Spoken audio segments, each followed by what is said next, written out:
2026 সালে যারা মাধ্যমিক পরীক্ষার্থীরা রয়েছে তোমাদের সেকেন্ড সামার রিভিশন তো একদমই এগিয়ে এসেছে। তো আওয়ার ডাইনামিক গাইড তো তোমাদের সেকেন্ড সামার রিভিশনে রয়েছে।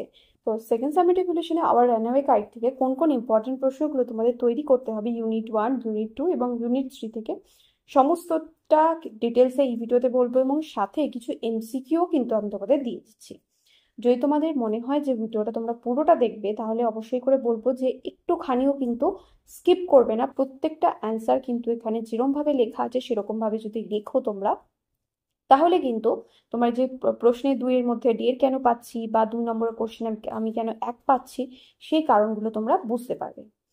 তো দেখো, ইউনিট 1 এর প্রথম যে কোশ্চেনটা রয়েছে সেটা শুরু করার আগে বলি, যদি তোমরা 2026 সালের মাধ্যমিক পরীক্ষার্থী হয়ে থাকো এবং তোমরা যদি সাজেশন পারচেস করতে চাও, 2026 এর ইংলিশের কমপ্লিট সাজেশনের পিডিএফ পারচেস যারা করতে চাও বা পিডিএফ কিনতে ইন্টারেস্টেড আছো, তারা অবশ্যই করে এই ভিডিও ডেসক্রিপশন বক্সে যে হোয়াটসঅ্যাপ নাম্বার দেওয়া আছে সেখানে যোগাযোগ করতে পারো।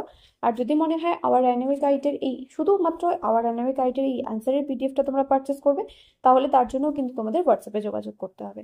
দেখো, প্রথম কোশ্চেন রয়েছে, why did the narrator and Claude make the most of each other? Claude এবং লেখিকা কেন একে অপরকে কাজে লাগিয়েছিল? The narrator and Claude made the most of each other because there was no other children to play with them on the big half moon.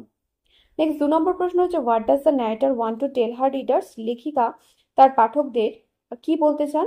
The narrator wants to tell her readers how they get reunited with their long lost relative on account of a kite. Next 3 number প্রশ্ন হচ্ছে, what was the funny part according to the narrator? লেখিকার মতে সবচাইতে মজার অংশ কোনটা ছিল? According to the narrator, the funny part use to be that people always pitied them when the time came for them to return. Next 4 number হচ্ছে, why did the narrator and clod want somebody to play with them? কেন লেখিকা এবং ক্লডের কাউকে প্রয়োজন হয়েছিল তাদের সাথে খেলা করার জন্য? The narrator and Claude wanted someone to play with them, as it was hard to run pirate caves and things like that with only 2. Next 5 number হচ্ছে, why did Claude and the narrator feel puzzled? Claude and the narrator felt puzzled as the narrator's father didn't seem to have any relations except them. এখানে 6 number প্রশ্ন হচ্ছে, why did the narrator's father feel sorrowful? কেন লেখিকার বাবাকে দুঃখী দেখিয়েছিল বা দুঃখী দেখাচ্ছিল? The narrator's father felt sorrowful as Claude and the narrator asked him why he had no relations. Next 7 number প্রশ্ন, why did the family move over to the mainland? কেন পরিবার মূল ভূখণ্ডের দিকে চলে যেত? The family moved over to the mainland when the harbour got frozen in winter. Next পরের প্রশ্ন, why did the narrator and Claude quarrel with the mainland children? কেন লেখিকা এবং ক্লড মূল ভূখণ্ডের বাচ্চাদের সাথে ঝগড়া করতো? কেন ঝগড়া করতো? The narrator and Claude quarrel with the mainland children in winter as there were none of them in the big half moon island. এরপর রয়েছে দেখো ইউনিট 1 এর MCQ. The keeper of the big half moon lighthouse was? Big half moon light হাউসের রক্ষক কে ছিল? বাবা, father. The family moved over to the mainland in winter. When asked about relations father looked সরোফুল। Next রয়েছে unit 2। দেখো এখানে বলছে, describe the weather on Big half moon island during summer. গ্রীষ্মকালে বিগ হাফ মুনের অবস্থা কীরকম থাকে বা বিগ হাফ মুন কীরকম থাকে সেটা বর্ণনা করতে বলেছে। It is always lovely on Big half moon Island in summer. When it is fine the harbour is blue and calm with little wind and ripples. Next পরের প্রশ্ন রয়েছে, how did Claude and Philippa play last summer? কীভাবে Claude এবং Philippa গত গ্রীষ্মে খেলা করতো? Last summer, Claude would go around to the other side of the island and they would play shipwrecked mariners, signaling each other with kites. Next পরের প্রশ্ন রয়েছে, how did the big kite look like? বড় ঘড়িটাকে কীরকম দেখতে ছিল? The big kite was covered with lovely red paper. Gold tinsel stars were pasted all over it.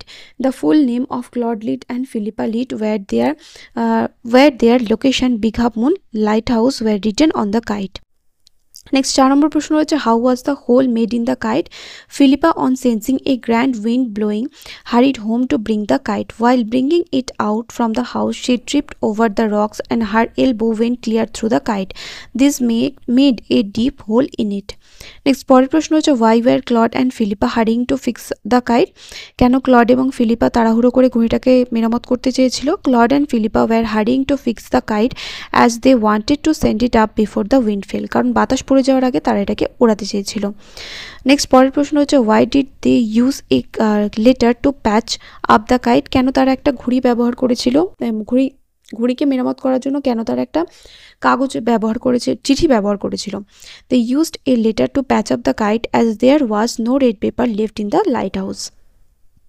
Next পরের প্রশ্ন রয়েছে দেখো হাউ ডিড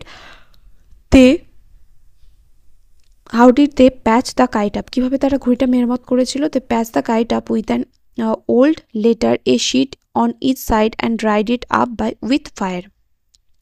নেক্সট পরের প্রশ্ন হচ্ছে why did Claude standing ফুলিশলি, clod কেন বোকার মতো দাঁড়িয়েছিল। Claude was standing foolishly as the kite snapped and sailed away to the mainland. Next রয়েছে MCQ in summer big half moon is always lovely, back on island Claude and the narrator made plenty of kites, the kite was patched with a letter.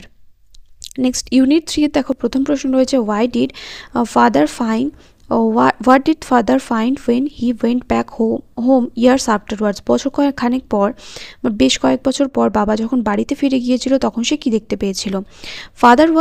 when father went back home years afterwards, বেশ কয়েক বছর পর যখন বাবা বাড়িতে ফিরে গিয়েছিল, he found his brother had died, সে দেখেছিল যে তার ভাই মারা গিয়েছে, and he could not find his sister, এবং সে তার বোনকে খুঁজে পায়নি। নেক্সট পরের প্রশ্ন হচ্ছে why did Aunt Esther turn pale, কেন আন্ট এস্থার বিবর্ণ হয়ে গিয়েছিল। Aunt Esther turn pale as she had seen the kite patched up with the very letter she had once written to her brother. Next পরের প্রশ্ন হচ্ছে what was the reaction of aunt Esther after the kite came into her hand, তার হাতে ঘুড়িটা আসার পর পিসিমা এস্থারের প্রতিক্রিয়া কী হয়েছিল। After the kite came into her hand aunt Esther sat down and wrote to her brother and sent the letter to the Big Half Moon lighthouse. Next, who was Aunt Esther? Aunt Esther কে ছিল? Where did she live? Aunt Esther was a widow and the mother of Dick and Mimi. সে কোথায় বাস করতো? She lived hundreds of miles inland. Next রয়েছে MCQ. A letter came for father after a month. এক মাস পর বাবার জন্য একটা চিঠি এসেছিল। Father left home after quarreling with his sister, হবে না, with his brother হবে, তার ভাইয়ের সাথে ঝগড়া করে বাড়ি ছেড়ে চলে গিয়েছিল। Dick and Mimi discovered the kite on the top of a tree. ঠিক আছে, তো এই যে কোশ্চেন্সগুলো বললাম প্রত্যেকটা প্রশ্ন কিন্তু তোমাদের সেকেন্ড সামেটিভ ইভ্যালুয়েশনের জন্য বা টেস্টের জন্য কিন্তু ভীষণ ইম্পর্টেন্ট, অবশ্যই করে কিন্তু তৈরি করে নাও।